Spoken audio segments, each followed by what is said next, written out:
안녕하세요 친구들. 오늘은 정비례와 반비례를 구별할 수 있어요에 대해서 공부를 해보겠습니다. 자, 오늘 두차시 정도 분량에 대한 내용이기 때문에 시간이 조금 많이 걸릴 수도 있을 것 같습니다. 자, 5단원 마지막 부분이기 때문에 먼저 사전 영상 보겠습니다. 정비례와 반비례를 구별할 수 있어요. 우주인 전원 구조 완료. 우주에서 들려온 소식에 본부에 있던 사람들이 모두 가슴을 쓸어내렸습니다. 민우도 아버지도 눈물을 흘리고 말았습니다. 간신히 위기에서 탈출한 고모는 얼마간 휴식을 취하고 다시 활동을 시작했습니다.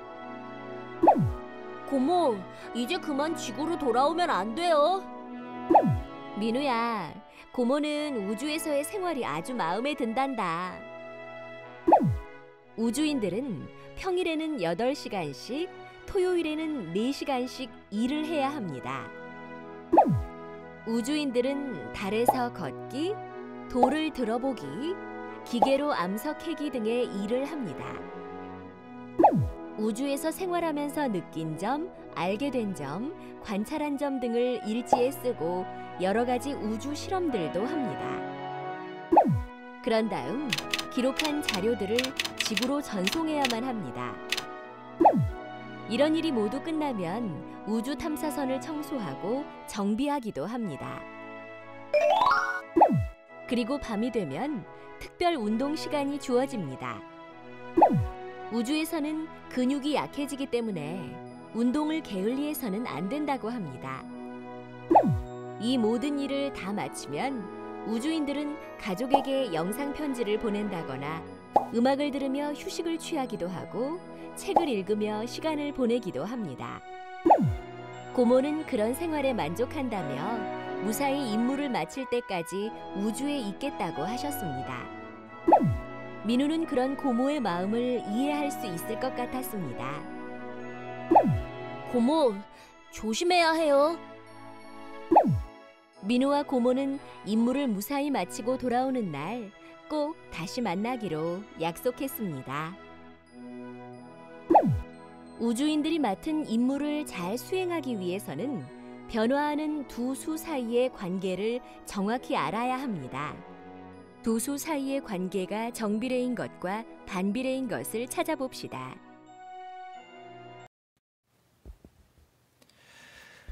자, 영상을 보니까 이제 그 여러 가지 이야기가 있었는데 그 이야기 속에서 정비례 그리고 반비례를 한번 찾아보는 시간이네요. 자, 먼저 보겠습니다. 1번 보겠습니다. 하루 24시간 중 잠을 자는 X시간과 활동하는 Y시간 이렇게 되어 있네요. 이것은 정비례인가요? 반비례인가요? 이것은 어떻게 구할 수 있나요? 하루에 잠을 예를 들어서 8시간 잔다라고 봤을 때 잠을 자지 않는 시간은 몇 시간인가요? 24에서 8시간을 빼서 16시간이 되겠죠. 만약에 10시간을 잔다는 사람이 있으면 깨어있는 시간은 몇 시간이 되죠? 14시간이 됩니다. 이것은 관계를 보니까 x 더하기 y가 얼마죠? 24가 됩니다. 자, 그럼 이것은 어떤 관계죠? 반비례인가요? 아니죠. 반비례는 x 곱하기 y였죠. 그래서 1번과 같은 경우는 정비례도 반비례도 아닌 그런 구분이 되겠죠. 자, 2번 보겠습니다. 하루에 4시간씩 일을 할 때 x일 동안 일한 y시간입니다. 자, 이건 어떤 관계식을 세울 수 있나요? 하루에 4시간씩 일을 하기 때문에 이틀이면 몇 시간이죠? 8시간이 되겠고 3일이면 12시간. 그래서 y는 어떻게 되죠? 4 곱하기 x. 그죠? 이렇게 정할 수 있습니다. 따라서 이것은 무엇이 되죠? 정비례가 됩니다. 자, 3번 보겠습니다. 3번 어디 갔나요? 다음 쪽에 있네요. 자, 다음 쪽 넘어가겠습니다. 자, 3번 보겠습니다. 1분 동안의 운동으로 열량을 18kcal를 소모할 때 X분 동안 운동으로 소모한 열량은 얼마인가? 따라서 운동을 하면 할수록 열량은 점점 더 많이 소모가 될 것입니다. 그래서 정비례구나 라는 생각이 벌써 들겠죠. 그렇다면 식의 경우 어떻게 되나요? Y는 얼마가 되죠? 18칼로리가 소모가 됩니다. 그래서 그것을 운동한 X분만큼 이렇게 구해주면 되겠죠. 그래서 Y는 18 곱하기 X, 얘도 마찬가지 정비례가 되겠죠. 그럼 이제 4번으로 가보겠습니다. 네, 4번입니다. 1초에 100MB씩 자료를 전송할 때 X초에 전송하는 자료 Y 메가바이트는 얼마인가 되어 있습니다. 자, 그래서 요거는 1초에 100MB씩 자료를 전송한다. 그러면 시간이 늘어갈수록 전송량도 늘어나겠죠. 이것도 이제 정비례가 되겠구나라는 사실을 알 수 있습니다. 그래서 Y는 어떻게 되죠? 초당 100MB 곱하기 X초 이렇게 하면은 성립되겠죠. 그래서 이것도 바로 정비례가 되겠습니다. 다음에 5번으로 가보겠습니다. 5번입니다. 물 1200리터를 우주인 X명이 똑같이 나누어 사용할 때 한 명이 사용할 수 있는 물량은 얼마인가 이렇게 나옵니다. 자, 전체가 정해져 있는 양이기 때문에 우주인이 많으면 많을수록 점점 사용량은 줄어야 되겠죠. 그래서 이것도 뭔가 반비례인 것 같은 생각은 듭니다. 그죠? 그래서 한 명일 때 1200을 쓸 수 있으면 두 명일 때는 얼마를 쓸 수 있나요? 절반 나누어서 600리터만 쓸 수 있겠죠. 뭐 이런 식으로 이제 계산이 됩니다. 그러면 어떻게 하면 되나요? X 곱하기 물의 양 Y는 곱해서 얼마가 되면 되나요? 1200이 되면 되겠죠. 1 곱하기 1200, 2 곱하기 600 하면은 거기에서 요 식을 구할 수 있습니다. 그래서 5번은 반비례가 된다는 사실을 알 수가 있습니다. 그러면 6번을 또 보겠습니다. 1시간에 암석 1kg을 채집하는 기계 X대로 암석 360kg을 채집할 때 필요한 Y시간. 한 대 있을 때, 그죠?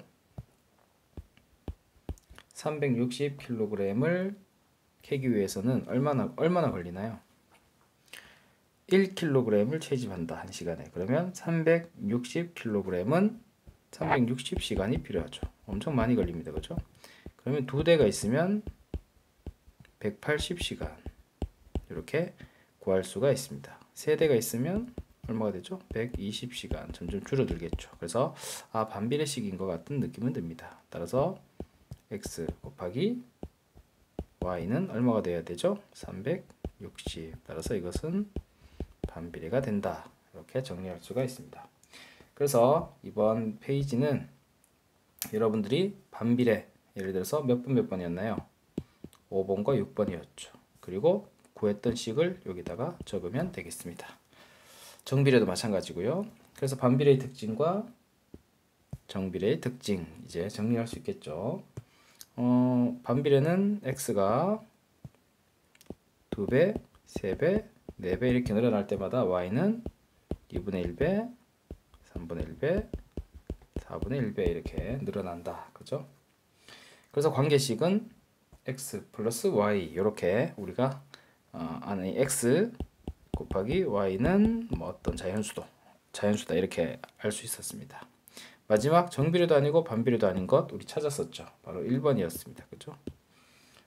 관계식이 X 더하기 Y 이렇게 되었기 때문에 이것은 정비례도 반비례도 아니다 라는 사실을 언급을 했습니다. 넘어가겠습니다. 자, 이제는 수영장에 물을 가득 채우는데 걸리는 시간을 알아보자 이렇게 되어 있습니다. 자, 1분에 600리터씩 물을 넣는다.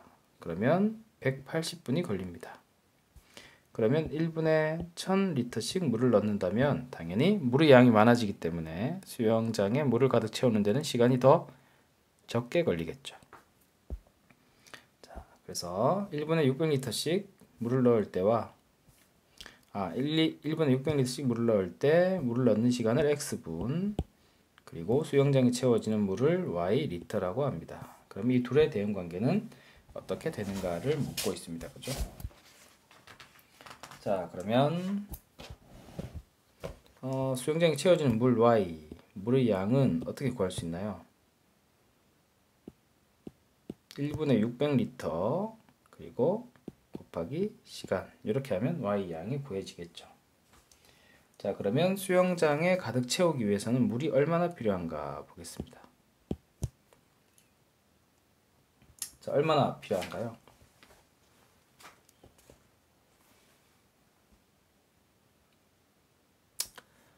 일단은 180분이 걸린다고 했죠.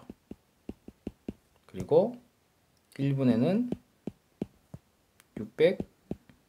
600리터를 물이 들어간다, 이렇게 했습니다. 그러면 결국 식은 어떻게 구할 수 있나요? 600 곱하기 180 두 개를 곱하면 되겠죠. 그래서 600 곱하기 180분 해서 계산을 해봤더니 얼마가 되나요? 10만 8천 리터가 됩니다. 되게 많은 양이죠.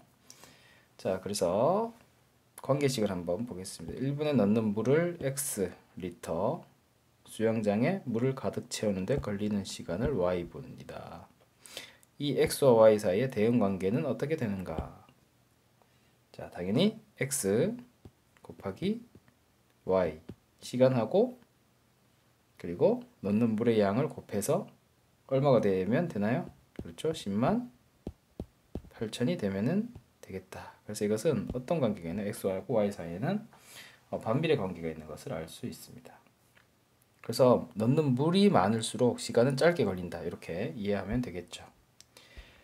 자, 그러면 1분에 1000리터씩 물을 넣는다면 수영장에 물을 가득 채우는데 걸리는 시간은 어떻게 되는가? 우리 예전에는 1분에 얼마였죠? 600리터였는데 지금은 1분에 1000리터입니다. 그럼 시간이 더 단축될 것 같다라는 생각이 들죠. 따라서 물의 양 x에 1000을 넣습니다. 1000 곱하기 y가 10만 8천이 되어야 된다라는 거죠. 그래서 y를 얼마를 하면 되나요? 10만 8천이 되기 위해서는 y가 108이 되어야 되겠죠. 그렇죠? 그래서 y는 108분, 이렇게 값을 구할 수가 있습니다. 자, 다음 쪽으로 넘어가겠습니다. 자, 1기에서 정비례와 반비례한 상황을 찾아보고 그 상황을 이용해서 문제를 만들어 보자, 이렇게 되어 있습니다. 자, 그러면 여기에서 보니까 현장 체험학습 갔는데 전통 과자 만들기 체험을 했다. 과자 36개를 똑같이 나누면 한 묶음에는 과자가 몇 개씩일까? 똑같이 나눈 과자를 각각 포장한다면 포장지는 몇 개 필요할까? 이런 내용이 있습니다. 첫 번째 상황입니다. 그죠? 두 번째 상황입니다. 전국적으로 1시간에 1.5cm가 쌓일 정도의 눈이 내린다. 학교에 도착할 때까지 얼마나 많은 눈이 쌓일까? 이렇게 되어 있습니다. 그래서 두 번째 상황입니다. 그래서 눈은 시간이 지날수록 많이 쌓일 거고, 그리고 한과에서 36개를 똑같이 나누면 한 묶음에는 몇 개가 들어갈까? 그리고 똑같이 나눈 과자를 각각 포장한다면 포장지는 얼마가 될까? 그래서 정비례 관계를 한번 찾아보면 어떤 게 있을 수 있나요? 당연히 두 번째 상황이 정비례 상황과 가까울 겁니다. 왜냐하면 1시간에 1.5cm가 쌓였죠. 그러면 내린 시간만큼 곱해주면 바로 어떤 관계가 성립이 되나요? 그죠? y는 1.5 곱하기 x라는 정비례식이 세워지게 됩니다. 그래서 시간이 지날수록 y 값에 해당하는 눈의 높이는 점점 늘어난다, 이렇게 이해를 하면 되겠습니다. 자, 반비례 상황은 1번 상황에서 찾을 수가 있겠죠. 그래서 과자 36개를 똑같이 나누어 포장한다 했기 때문에 한 개로 포장할 때는 36개가 들어갈 것이고 두 개로 포장할 때는 18, 그죠? 세 묶음으로 포장할 때는 6. 그래서 이 둘을 곱하면 10 얼마가 되죠? 36이 되어야 되죠. 자, 이런 식으로 계산을 하면은 x 곱하기 y는 36인 상황이어야 됩니다. 그죠? 네. 아, 요거는 틀렸네요. 요게 세 묶음일 때는 12개가 들어가겠죠. 그래서 36이 됩니다. 자, 그래서 뭐 이런 식으로 실생활에서 우리가 정비례와 반비례를 한번 찾아볼 수 있는 뭐 그런 상황이었습니다. 그죠? 자, 여기에서 이제 오늘 영상은 모두 마치겠습니다. 그래서 이번 학기도 수고 많았습니다.